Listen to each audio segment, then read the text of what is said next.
Buenos días a todos. Mi agradecimiento al Foro de Promoción Democrática Continental por la invitación que me ha hecho.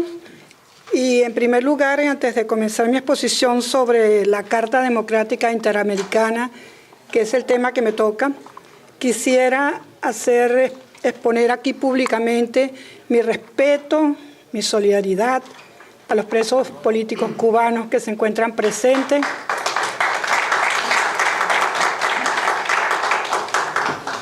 quienes no solamente representan a los presos de su país, sino que también representan a todos los presos de nuestro continente, especialmente en Venezuela, que cada día en mayor número aumentan, debido precisamente al mismo tipo de gobierno que nos oprime.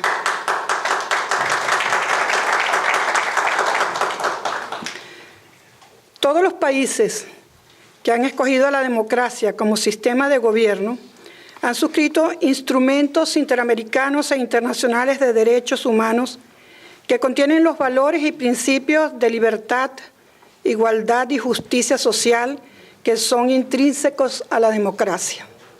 Y unánimemente han expresado su determinación de adoptar un conjunto de procedimientos oportunos y expeditos para asegurar la promoción, fortalecimiento y defensa de la democracia representativa y desarrollar una labor permanente dirigida a su consolidación, pues consideran que la democracia es indispensable para el ejercicio efectivo de las libertades y los derechos humanos.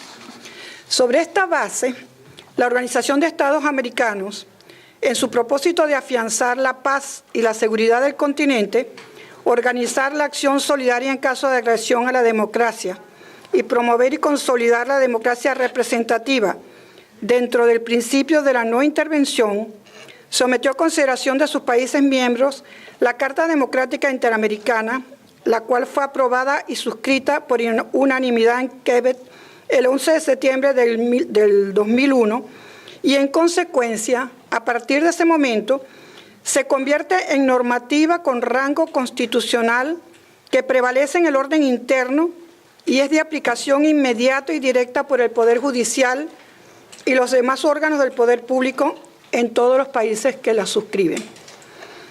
En esta Carta Democrática Interamericana se reafirma que la democracia representativa es y debe ser la forma de gobierno compartida por los pueblos de América y constituye un compromiso colectivo, el mantenimiento y fortalecimiento del sistema democrático indispensable para preservar y mantener la estabilidad, la paz y el desarrollo de la región.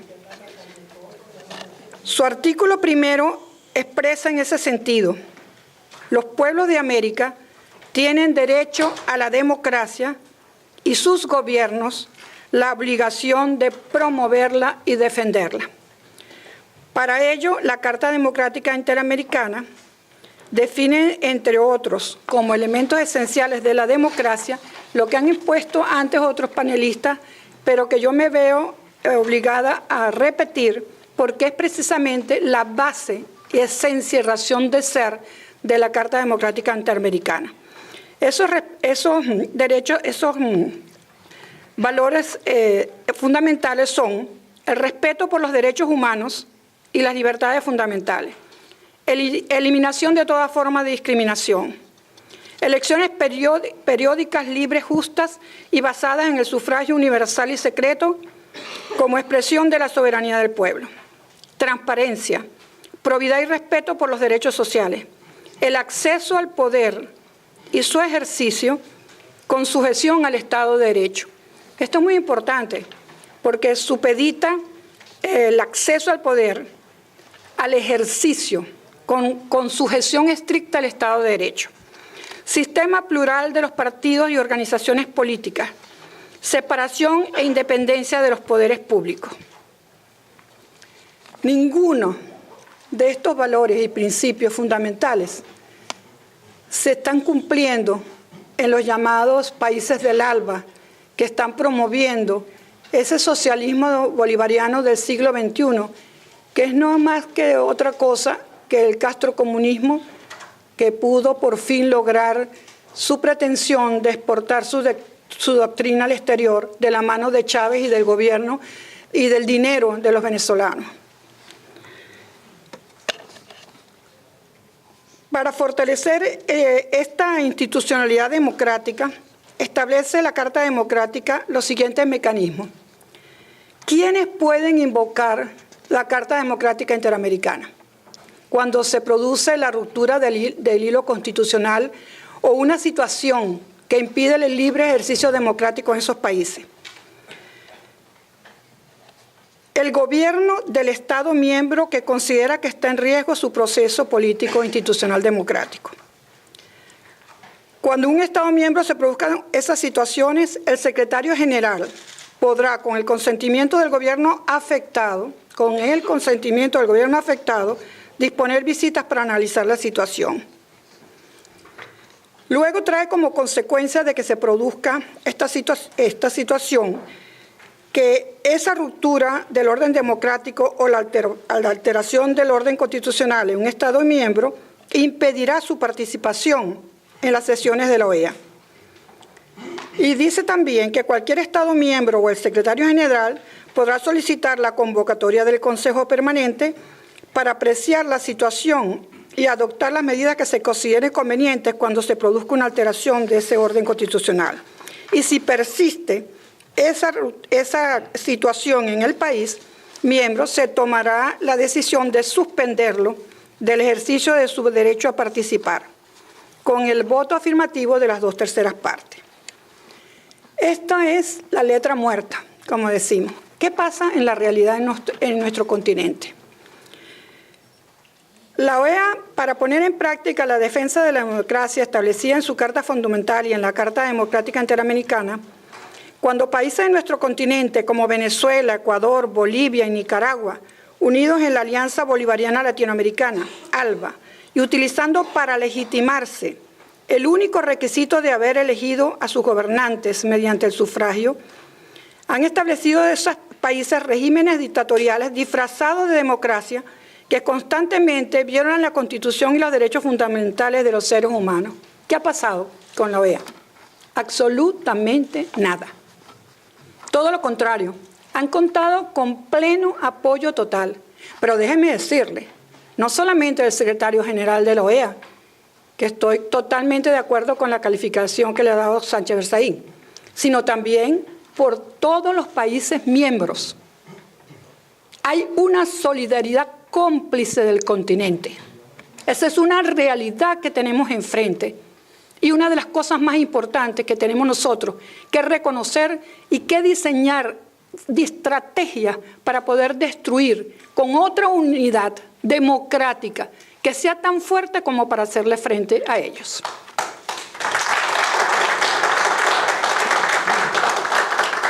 Es cierto que las elecciones libres, universales y secretas son componente esencial de la democracia, pero siempre y cuando además exista transparencia en las actividades gubernamentales, la probidad y la responsabilidad de los gobiernos en la gestión pública, que brilla por su ausencia en nuestros países plagados totalmente de corrupción, el respeto a los derechos humanos, no es inexistente, a la libertad de expresión de prensa, totalmente fuera de lugar, a la independencia de los demás poderes públicos, lo primero que controlan estos países cuando llegan al poder. Yo que provengo del Poder Judicial y que soy asilada política precisamente por denunciar la injerencia del gobierno chavista dentro del Poder Judicial, cuando la Asamblea Nacional Constituyente, que es la forma para legitimar el obtener el total y control del poder en el país, ¿qué hizo la Asamblea Nacional? ¿Comenzar a redactar el primer artículo de la nueva Constitución? No.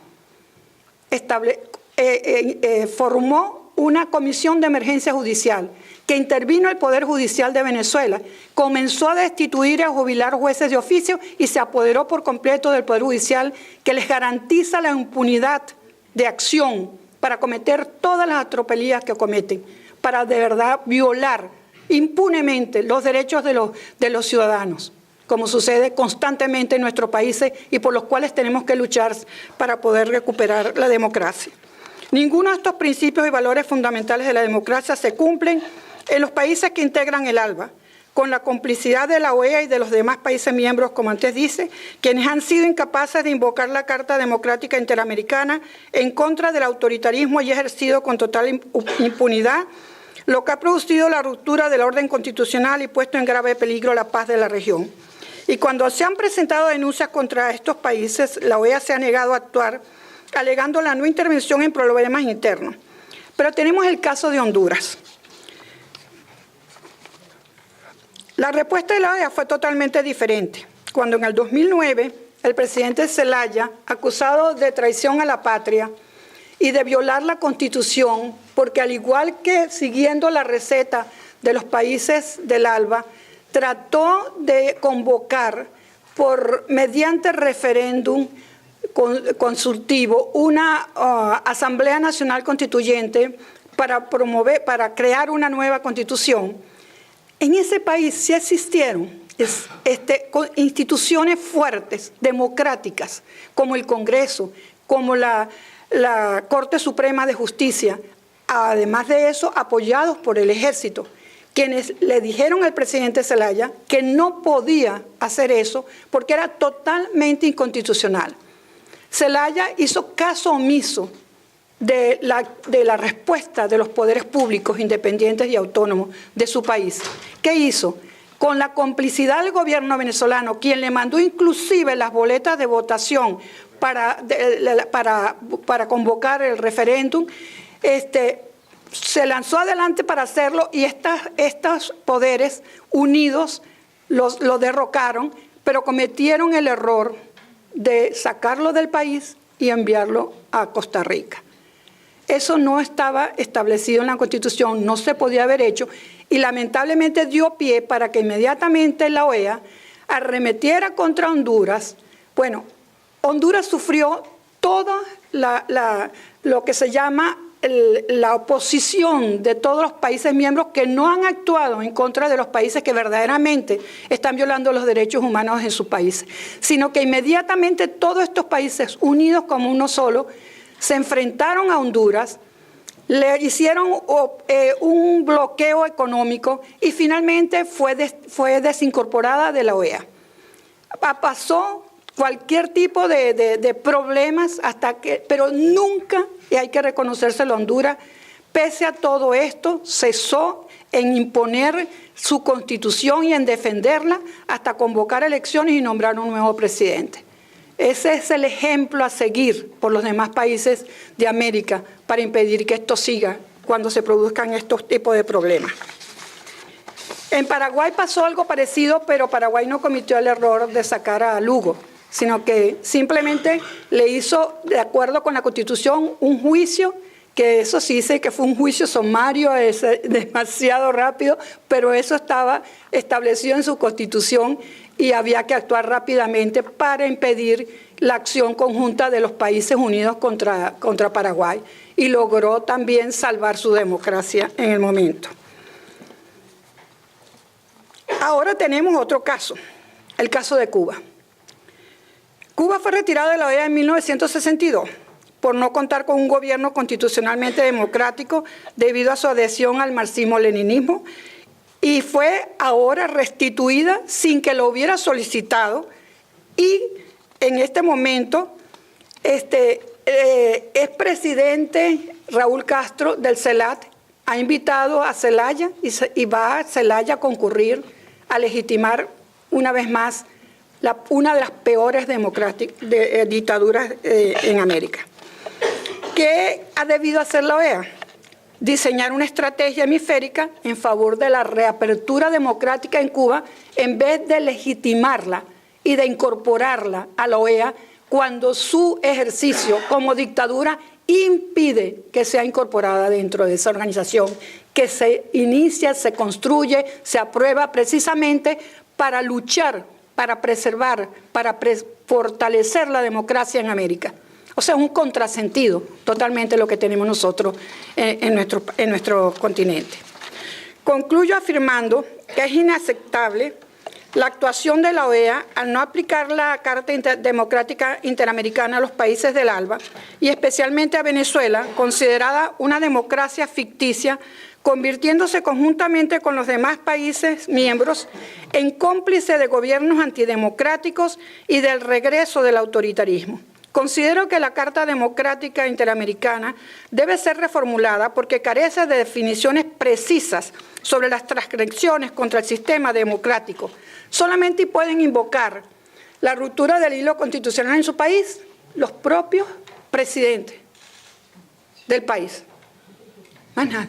Ya por ahí, eso carece totalmente de razón de ser. Tiene que ser totalmente reformulada la Carta Democrática Interamericana y la posición de la OEA como defensora de la democracia en América. Pero también tenemos que estar conscientes que la Carta Democrática Interamericana será verdaderamente efectiva cuando los Estados miembros lo permitan, dado que los líderes que amenazan la democracia son también quienes tienen el poder de autorizar a la OEA para que la defienda. Situación que también debe ser revisada porque permite el fortalecimiento de la tradición de negociaciones políticas que fortalecen no a la democracia, sino a los intereses grupales en contra de los valores y principios allí establecidos. La gravedad de la crisis en la que está inmersa la democracia en nuestra región, la cual prácticamente hemos perdido, necesita la unidad, la solidaridad y la cooperación de todos para hacerle frente. Yo por eso felicito a los que han promovido este foro de promoción democrática continental, que yo creo que debe ser el inicio de buscar una verdadera unidad de los que creemos y queremos la democracia en nuestros países y estamos dispuestos a defenderla.